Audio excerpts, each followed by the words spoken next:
welcome to Turn the Page, the official podcast of the Syosset Public Library.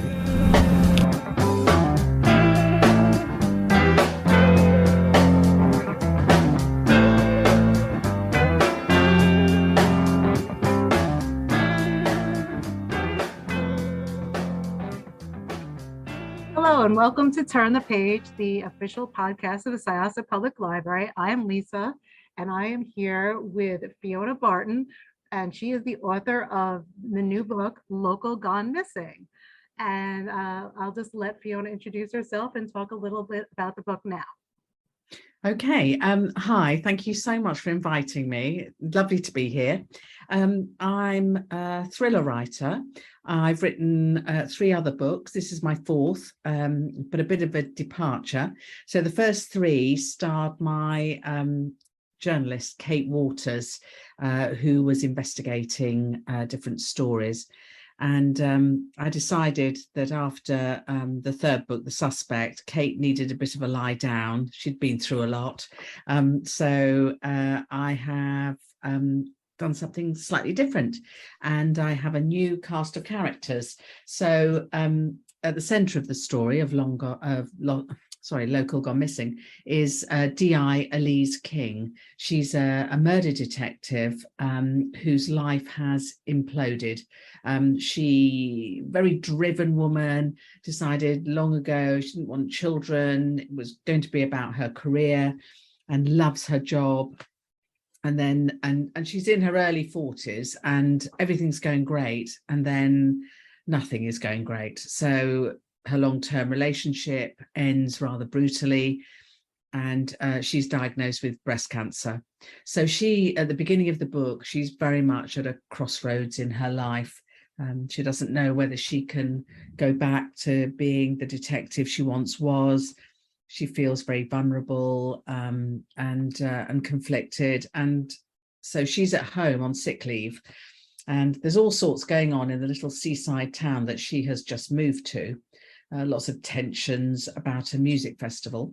And she's watching from her window. She has a front row seat on the high street. And her neighbour, her nosy neighbour, Ronnie, persuades her that when a local man, lovely old guy called Charlie, who does charity work, and everybody loves Charlie, goes missing, the police aren't terribly interested. And so Ronnie and Elise start to look into it in a very kind of relaxed way, but things take quite a dark turn, a series of dark turns really, and it's about Elise's journey to solving the crime, but also to getting back to who she was before. Gosh, that wasn't in a nutshell, was it? Never mind. All right, so I've read your other 3 books. I was a big fan of the whole Kate Waters series. I just want to know, was the process very different? Obviously it's different, but was it the process of writing this book very different from the Kate Waters books? It was, because with Kate Waters, I felt like I was coming home, because there were, she was doing what I had done as a journalist. The newsroom was, my second home. So it was quite difficult really. And I thought, oh, this will be fun, invent a new town. How hard can that be? Well, turns out it's really hard. I have drawn maps, because it's so complex, the relationships. I mean, it has been great fun to do, but it has been a very different process, because I've had to learn all sorts of things, not least, this is much more about a police officer. I did have a police officer in the first 3 books, Bob Sparks, but this is much more central to the book. So yeah, I've done lots of research, and luckily, some may say, my husband and I moved to a small seaside town. So that was great. I think that came first actually, but it's been very good for just giving me lots of inspiration. So is that seaside town that you moved to, is there a look, you take a little bit from that when you made this Ebbing, it's called? It's called Ebbing. Yeah, it's fictitious. I've used bits and pieces from different places, actually, because it certainly isn't where I am. I don't live in a town. So yeah, I've looked along the coast. I've been and visited, and I've nicked bits here and there, like I always do. I'm a bit of a magpie. And you came back there, weren't you living in a, I'm trying to remember, I read, were you living in another France. Oh, you were living in, yes. I was living in France previously. We lived there for about 8 years, and had a great time. But we needed to come home. Family. I've got grandchildren, elderly parents, and we wanted to be with them. So we came back 3 or 4 years ago. Goodness, time just flies. And the pandemic has kind of telescoped everything together. We came back, and we bought a house by the sea where we'd never lived before. So that's been great, sort of learning to live at the seaside about 3 years ago, I suppose. Yeah. So it was before COVID. Yes, thank God. Yeah, I was gonna say, because if it was after, that would have been such a mess to have. It would have been, it would have been a nightmare. But luckily we were here, settled, before it all started. And in fact, you'll have seen I've the book that I've written, Local Gone Missing, 4th book, is in the year before COVID. And so my new book that I'm writing at the moment, I've had to be so careful, and I've set it in February 2020. So it's just before the pandemic hits. Otherwise you're into a whole, I didn't really want it to become, a theme of any book that I was writing. So I've had to be careful. Yeah, I've noticed that in a lot of books that I've read recently. A lot of them are taking place in 2019. Yeah. Everyone just wants to be on the safe side. They don't want to write about COVID. They just want to make sure it's somewhat modern, but not too modern. They just want to be, It's so tricky though, because it dates the book immediately. Right. Because I was thinking about a previous book about mentioning Brexit, and the editors said, don't do that because it dates it immediately. And they're right. I think you either have to go full on COVID, that it's a major theme in the book, or a plot line, or you've got to skirt around it. So if I do number 5 in February 2020, I'll have to move it forward sometime to sort of, or into the summer when we were allowed out for a bit. It is, it's all backwards, I suppose. I suppose I could go sliding backwards that way. Well, did COVID have interfere with writing this book? Does that, with the whole process, did you have a different way of communicating with the publisher or anything like that? Did it affect it in any way? Yeah, it did. Maybe not so much. Well, I suppose yes, it did. But the book before, so I started writing a different book for book 4, finished it, but it wasn't right. And part of, so I asked if I could put it aside. Awful moment, but it had to be done. It just wasn't hanging together properly. So I put it aside and then started Local Gone Missing. And of course, we were all locked down. And everybody thinks, well, writing's a very solitary career to have. But I suppose, it is. I write on my own, but I've got a whole world going on in my head, and it needs feeding. And, not being able to get out there to meet people, to listen in on conversations on the train or in a cafe. It was, it was very tricky, to be honest. Yeah. And also, myself included, I found it very hard to concentrate. Yeah. there's so much going on. It's so hard to focus on reading. And Yeah. I can only imagine what writing was like during that time. It's just, No, you're right. You're right. It was because you're forever, one ear to what's happening next, what's going. But I'm very glad that we were home when it happened. It would have been awful to be, in another country and not able to see our family. So yeah, it's been hard, but there.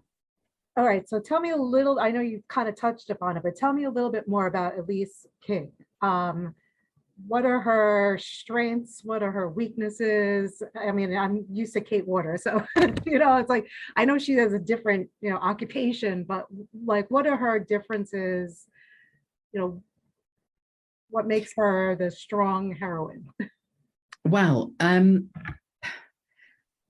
she is strong. I think her strengths are also her weaknesses, as is often the case, because your strengths can go to a point and then they start to sort of tip over into a liability. So she has everything sorted out. She's very organized. Her sergeant, Caro, is very disorganized, but they work very well together. And have done, since they were young police officers. You got me saying Kate now. Elise is, she has got a focus. She knows where she's going. She thought she did. And she, has energy and determination, great focus, and very good leadership skills. And then everything goes wrong. And, it's all about her work, because she's made it so, and she wanted it to be. And when her work is taken away from her, when she's off sick, she's having an operation, she's got to recover, and, brain fog, that women, well, I think that any cancer sufferer probably gets if they've had chemo, descends, and she's no longer sharp and focused. And so everything is taken away from her. And she finds herself, feeling very vulnerable. She's hard on herself. That's the problem. I think, those around her can see that actually she's, of course she's the same woman, but she is worried that, that she'll be judged. She's a woman in a man's world already, and what will they think? Do they think of her as, somebody ill, and no longer capable? She says to her boss, when she finally tells him that she has been diagnosed, she says, please don't give up on me. And but I think she has given up on herself a bit when Ronnie, my favorite character, next door, comes in, and she's so thrilled to have a murder detective next door. She's not going to let this opportunity go. So she is the sort of the catalyst for getting Elise back out there. She nags her into it. Yeah, one thing I found fascinating about the location was that the locals and the weekenders are at odds with each other. And I think that's a very a universal thing, because, we're here on Long Island and we have the Hamptons, and it's the same thing. Every year you get the same stories where you have the rowdy kids coming in and they're taking over. And now it's not just the Hamptons, also Montauk. So you've got the North Fork and the South, and it's always the same thing. And it's funny how something like that is universal, like that. Was the music festival based on a real music festival? Not really, no. I wanted something that would really stir up the town, because it would be loud and noisy and bring lots of people in and all the rest of it. Because in a small town, things get noticed. In a larger town or a city, there's always a churn of people and renters and all the rest of it, but it just kind of gets absorbed. In a small town, it's so noticeable. It's the idea of people from London saying, oh, we can afford this. Let's buy that bungalow and make it into a mansion, which is what happens. And then they come down, 8 times a year. And so it changes the nature of the town. That the young people have to leave to buy houses, to find places to rent that they can afford. And there's a sort of a ghost town feel in the winter. And feelings are very close to the surface, I found. These sort of social media groups, the forums, the neighborhood forums, somebody will say, oh, somebody parked badly outside my house today, and there's a complete pile on by people saying, yes, it's terrible, isn't it? These people come down here with their cars, and you think, oh, hang on, slow down. But yeah, so that was meat and drink to me as a writer. That sort of the tensions that can arise so quickly and escalate. Yeah, it's funny because I was just reading something the other day where this girl answered somebody who said, there's a woman outside my house with a blanket, and she's wearing a black jacket, and she looks very suspicious. And the girl answers, that was me. I was looking for my lost cat. That's what I mean. It's people who are watching and looking for things to get upset about. But I don't blame them for getting a bit upset with the awful Pete Diamond, who comes in and says, I'm going to put the place on the map. As they say, it is on the map. It's a red dot beside Portsmouth. So it's that kind of invasion, isn't it? There's something I can't help but notice all the time is how different the covers are, the USA versus the UK version. And I always say our covers are not as nice as I wouldn't say that. I mean, it's a nice cover. I mean, I love the cover, but it's like the whole beach chair thing. I just think it gives it a whole other vibe that it's missing in there. I know what you mean. It's a wonderful cover, the UK, but I like the US one very much because it's got more menace to it, I suppose. It's darker and quite a departure, because some of the covers, as you say, they're always different. They're always different, But and sometimes you think, oh, okay, but they know the market. So I occasionally I'll say, do we really need to have a girl on the front? They're not really, it's not really it anyway. So but no, they know the market, they say. So yes, I mean, it's nice. It has like a little bit of fog, which makes it feel like no, I did like it. But the other one is kind of, it's seafront, isn't it? Yeah, I was like, that was a little different. And it's like always when I do like a Google search of a thing, I'm like, wow, that's such a different cover. And I'm just surprised that they've changed it so much between the two countries. So I was just like, so here's a personal question. What was it like changing your career later in life? I've done it twice. Oh. It was good. Thank God I did it. It was odd, obviously, because I had a really, though I say it myself, successful career in journalism, and I loved being a journalist. Absolutely loved it. But we talked about volunteering when we retired, my husband and I, and we thought, we got to sort of 50, we thought, why are we waiting?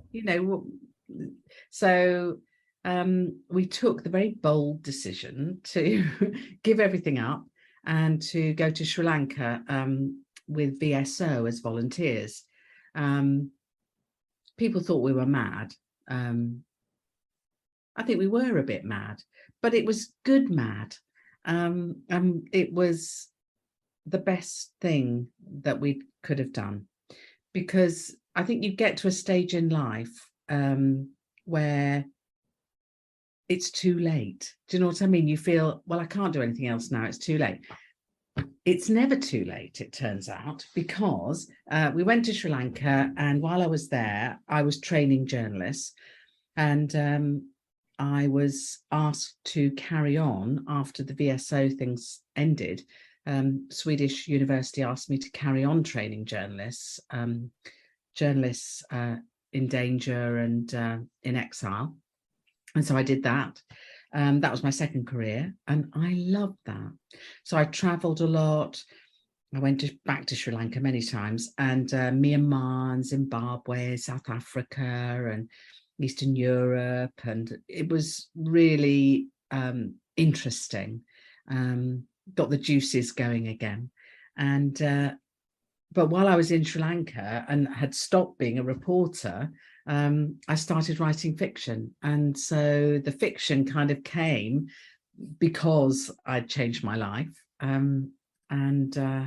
Yeah, so absolutely no regrets. And I would say to anybody, you know, it is never too late. There are debuts by 70-year-olds, 80-year-olds.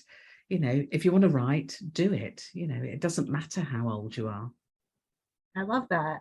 I love it's rare. It's rare to find something that it doesn't matter how old you are. There's a lot of sort of ageism, but not in writing. Thank goodness. Yes. Well, thank you very much for talking with us today. I will highly recommend, as I have all the other books that you've written, to my patrons in the library.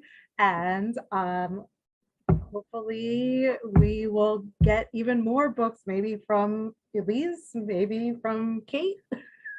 Book 5 is Elise. All right. Yeah, she's back in book 5 in Ebbing, and who knows for book 6. We'll see.